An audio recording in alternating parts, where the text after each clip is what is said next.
Good day everyone, and welcome to my talk. I'm going to be talking about the PGE-chromitite-sulfide association in a variety of different settings. Start out with a call out to my co-authors down the bottom there, and particularly thanks to the development team that built the CSIRO Maya Mapper, which is the tool that created that beautiful image you're looking at there, and which we're going to be basing a lot of what we hear in the next 10 minutes or so on. So here's an outline. We're going to take a look at some ultra PGE rich magmatic sulfides and some iridium rich chromitites from Bushveld complex and also from Shetland. We're going to see some interesting images, and along the way we're going to consider the nature of scale and the nature of sampling. What sort of scale do we actually really need to be looking at these samples at in order to really understand what's going on? What are we talking about? Well, here's the three different settings that I'm going to address. The Merensky Reef, the silicate dominant chromite bearing PGE reef association in layered intrusions. Then we're also going to be looking at directly chromitite associated PGE deposits, as in the UG2 down the bottom there. And then also PGE bearing chromitites, with the example being the Unst ophiolite in Shetland. The problem basically is shown on this plot. So these are a couple of diagrams showing tenor, that's metal concentration in 100% sulfide for a whole variety of different deposit types. And the only point I want to make of this, the red symbols there are PGE reefs of various kinds. The coloured symbols are nickel copper sulfide rich deposits in chromatites and mafic intrusions. This is where chromitite associated PGE mineralization sits. So extremely high tenors right out at the end of what we can model with conventional kind of sort of partition coefficient R factor models. But underpinning this whole approach is the assumption that all of the platinum group elements, the palladium and everything else, was actually originally present in the sulfide fraction. That's an assumption which really needs to be examined. So that's what we're going to do over the next few slides. The way I'm going to do that, the technique I'm going to use is the CSIRO Maya Mapper, which is a microbeam XRF mapping tool. It's designed for imaging drill core and large hand samples, the order of sort of 50 centimeters by 15 centimeters, that kind of scale, at around about 30 micron resolution. And we can scan big slabs of rock like this in a matter of about 8 hours or so. So it's a very, very, very powerful technique, and it also turns out to be extremely effective at finding very, very small platinum group minerals. So that's what. Is what we're going to start with. So we're going to start on the Merensky Reef, and the image on the right there is a map. You're going to be seeing this color scheme a fair bit. This is a 3-element stack. That sample there, as you can see, is about 30 centimeters long, and that's a stack of 3 elements. Chrome is in red, iron is in green, calcium is in blue, and in these images the pyroxene shows up in green, the chromite shows up in a sort of orangey color, and the plagioclase shows up in blue.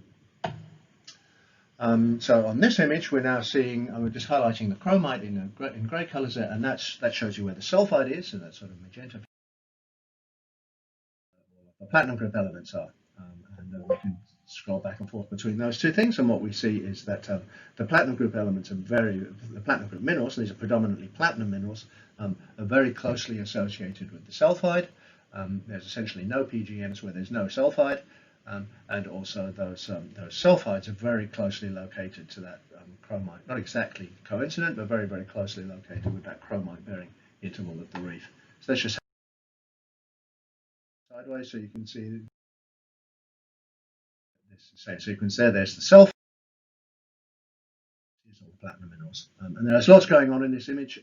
There's actually a paper in review by Will Smith describing all of the things that are going on in this image, but I just want to focus on this one and just draw your attention here to one significant point, which is if you look at the proportion of platinum mineral hits to sulfides, you'll notice that they're actually much higher directly in the chromatites. So that the overall density of platinum minerals, number density is about the same, but the proportion of sulfide in the chromatites is much less. So it's actually about a factor of 5 different in the ratio. is all the platinum minerals. And there's lots going on in this image. There's actually a paper in review by Will Smith describing all of the things that are going on in this image, but I just want to focus on this one and just draw your attention here to one significant point, which is if you look at the proportion of platinum mineral hits to sulfides, you'll notice that they're actually much higher directly in the chromitites. So that the overall density of platinum minerals, number density is about the same, but the proportion of sulfide in the chromitites is much less. So it's actually about a factor of 5 different in the ratio. So, and we'll see that again in a second.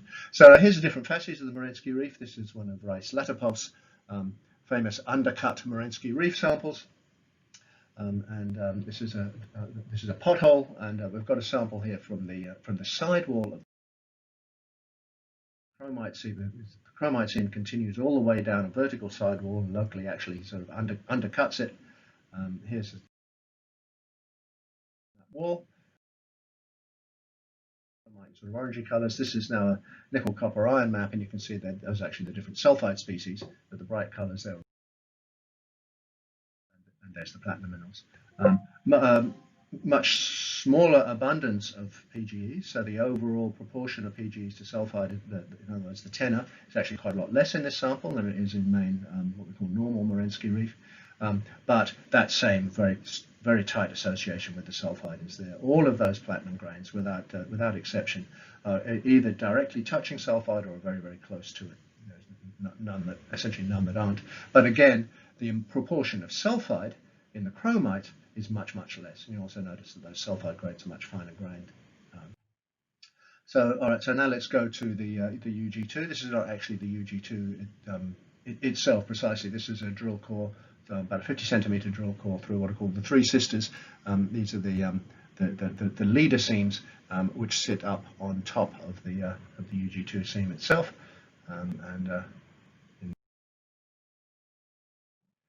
So now we'll just blow up a few little bits of this core. There again, those are the chromite seams. They're show up in red on that column, and there's the chromite in orange. I'm showing a couple of different magnifications there, and again there are sort of pinky magenta PGMs. So again, very, very close association with the sulfides, very close association of the sulfides with the chromitite, to the extent of sort of within about sort of half a centimeter or so either side of the of the chromite seam, and no sulfides and no PGMs to speak of in between them. And this is one important point about this technique, because it's so sensitive. And because it has so effective at actually finding any platinum grains that are there, and anything bigger than about 10 microns shows up. Where we don't see any, you can be reasonably sure that they're not there. In other words, this technique, unlike almost any other technique we've got, also provides evidence of absence as well as evidence of presence. So just to show we're not making this up, here's another blow up. This is from the same scheme here. There are the sulfides. Just showing the little yellow spots that hopefully you can see there are the actual platinum bearing pixels of that little bit of core, just to show that we're not making it up and these really are indeed platinum minerals. Now quite a few of the grains that we see, actually probably about half of them or maybe more, are actually buried beneath the surface. We're seeing everything within about the top 50 microns. So 10 micron grains 20 meters below the surface, 20 microns below the surface, we wouldn't normally see. This mechanism we can. So now let's go on to Shetland, which is a bit of a different kettle of fish. And here's our old friend Hazel, Hazel Pritchard, who sadly left us a few years ago. This is her favourite stomping ground, the Unst ophiolite, the furthermost tip of Shetland Islands. And this is one of the chromitites. They actually have this beautiful cumulate layering in them. Hazel spent many years working on these things, and this is her patented technique for panning platinum group minerals out of the little creeks that drain the chromite pods. What you get out of them are these things. These are composite grains of mostly iridium group PGMs, and in some of them we also get platinum and palladium. So I don't have time to go into this in detail. It's quite a complicated and interesting story. If you're interested, we published it in Geochimica in 2017, and there's a link to that article if you want the details. But for the purposes of this story, all I need to tell you is that there are basically two different types of platinum group minerals associated with the chromitites. We have laurite and osmiridium platinum alloys, which occur as inclusions within the chromite seams, and then in between the chromite grains, I should say, and then in between the chromite grains, we get these things. These are aggregates, quite coarse aggregates, up to 1 millimeter or 2 in some cases. That's a microtomography image you're looking at there. And these are really complicated. They're mixtures of iridium, osmium, rhodium minerals. There's a ruthenium pentlandite turns up in these things. And there is a little bit of sulfide here too. So these are actually ruthenium, osmium, iridium, nickel, sulfur aggregates.